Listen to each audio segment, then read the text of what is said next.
Hi folks, and welcome to the second part of our assembly videos for the SUNFOUNDER pie crawler.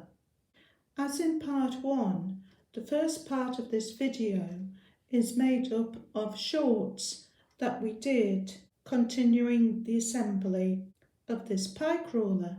And as in part 1, this assembly went very smoothly and swiftly up to the point we're at now.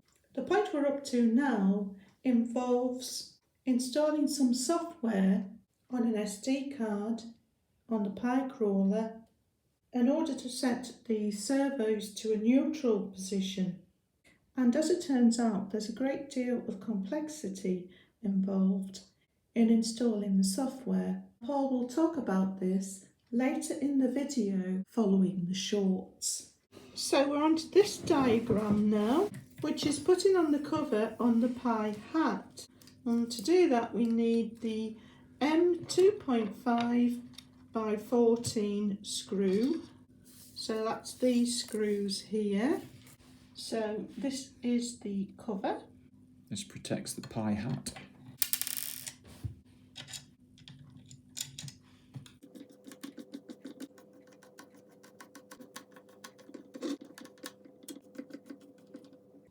Okay. So now we're onto this diagram. It says insert battery wire here. I can see the raised bit on the top there. And that goes into the channel on the connector.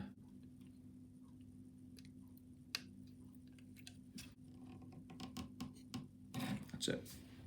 So that's that part completed. So next we're moving on to this diagram, which is assembling two servo arms. So we have 4 identical aluminium parts like this, and we want to take one of these, placing it with the slot here facing the bottom, and we're going to attach a servo arm. So there's 12 packets like this, each with these servo arm components in, and it's this one that we're going to be using. So each packet comes with 3 screws, 2 longer screws and 1 short one, and it's the 2 longer screws that we're going to be using.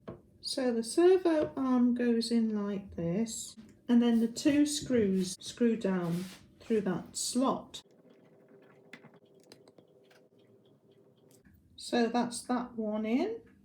So now we're moving on to this part of the diagram, and we're accessing this part with this slot. So that's the slot there, and the servo arm goes in here, and the screws screw the servo arm through that slot.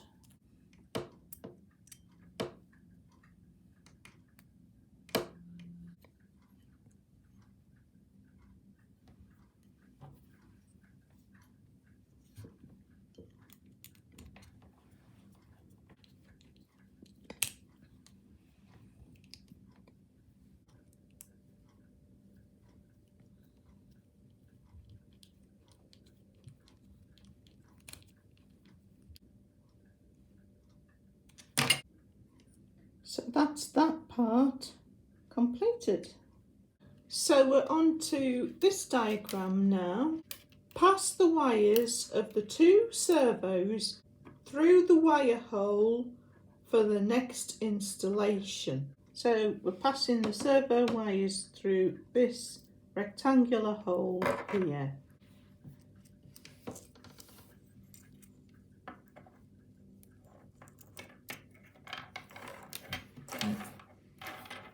And now we're on to this diagram. So we're adding this component to the part we've been working on. So we're using a snap rivet and washer to attach this. So these are the washers and these are the snap rivets. So I'm orientating the piece as it is in the diagram. This is the new piece that's going on, and the snap rivet comes in from this direction, pushes in there, and we have a washer on the snap rivet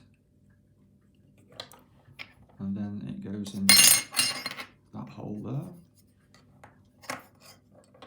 Now, the way these snap rivets work is that you just put some pressure on them and close them together. You can hear it click. Yeah. So that's now completed as it is in the diagram. So Paul has now done the exact same thing with these 3 identical sets of parts, because all 4 of them form the tops of the 4 legs. So the next thing in the instructions says, check details in the online tutorial PyCrawler rtfd.io. So before moving on to this next diagram, you've got to download some software to the PyCrawler, don't you, Paul? That's right, yeah. So I think this requires some explanation. At this stage of the leg assembly, you can see that no servos have been fixed onto the legs. The reason for that is that we don't know these output shafts on the servos, these little brass things, these move around between 0 and 180 degrees. We don't know what position they're in. They could be in some random position. Right. So we can't just plug them into the arms and screw them down with the legs in a certain position, because everything would be out of sync. So these servos have got to be put in a neutral position by a signal from the software whilst you are assembling them, the arms in a certain, like they showed the arms in 90 degrees. This component is 90 degrees to that when it's assembled, but the servo's got to be on and in a neutral position. Right. Or else everything will be unsynchronized when you fire it up for the final time. So that's what's going on there. So I now have to get an operating system on the Raspberry Pi's SD card. So you go to the Raspberry Pi site, download this graphical SD card writing tool for Windows, burn an image of the Raspberry Pi operating system on it, and then transfer that SD card to the Raspberry Pi. So this is the Raspberry Pi site where you get the imaging tool from, and I'm going to download the Raspberry Pi imager for Windows. So this is the micro SD card I'm going to use with the Raspberry Pi. It's just one we've had in. I'm going to stick that into the computer and run the Raspberry Pi image burning tool next. So I've got my micro SD card in the computer. SUNFOUNDER say they want you to use the Raspberry Pi OS other. So we click there, and then the one they ask you to use is the Raspberry Pi OS full 32-bit operating system.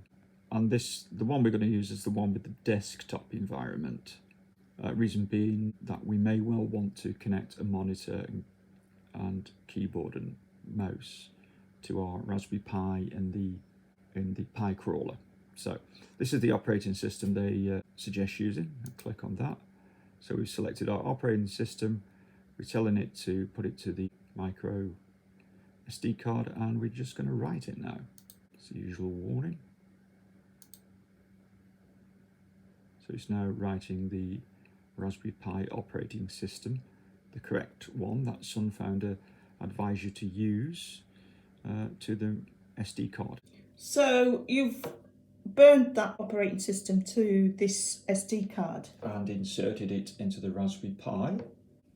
So the next step is to turn on the power to do the servo zeroing. Yep. Just to set these servos up so we can plug them into the Pi hat and zero them while we're connecting the servos to the arms with the screws, we're going to connect our Raspberry Pi directly to a monitor, a keyboard and a mouse, in order that we can run the program which will output the signal on this connector, which will zero each servo as we're connecting it to the leg. So the reason why you chose the option of connecting the Raspberry Pi to a monitor, keyboard and mouse, that was to do with you want it to be the simplest way possible, don't you? That's right, because the other way of connecting to the Raspberry Pi, rather than using a keyboard, a monitor and a mouse, is to use a virtual network connection, VNC connection. The advantage is you have a wireless connection to your Raspberry Pi and your PyCrawler that you can operate from your desktop either via graphical interface or via command line. But that's more complicated, and we wanted to reduce the complication just while we get all the servos zeroed and connected up. So we've gone for the simplest possible thing, which is monitor, keyboard, mouse. So we're connecting the Raspberry Pi on the Pi crawler to a monitor via the HDMI output, a USB cable going to the keyboard, and a USB Wi-Fi mouse. We're just going to power up the Raspberry Pi now with its keyboard, monitor and mouse connected and see what happens. And those are some of the lights on the Raspberry Pi there. And that's the backdrop. So Paul, you've printed out part of the manual here. By SUNFOUNDER, yeah. Because we have a screen, we're going to skip all this stuff about setting up a VNC.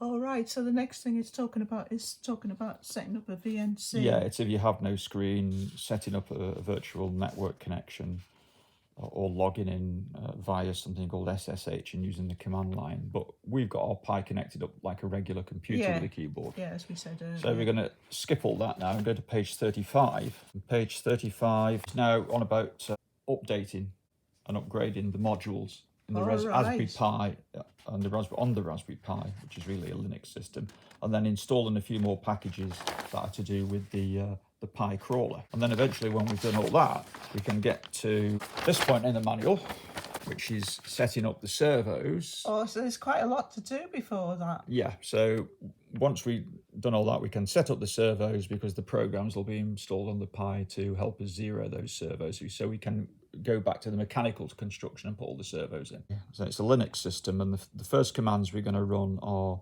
sudo apt update and then sudo apt upgrade. Right. So this just upgrades all the software packages that are currently installed on the Raspberry Pi to make sure everything's got the latest version before we go on and install anything else. But it shows this on the screen after we've booted up the Raspberry Pi. So it's like two parallel sets of instructions, one on the screen and one in the SUNFOUNDER Pi crawler kit handbook. So I'm going to follow the one on the screen for the time being. So you're going to press next? I'm going to press next.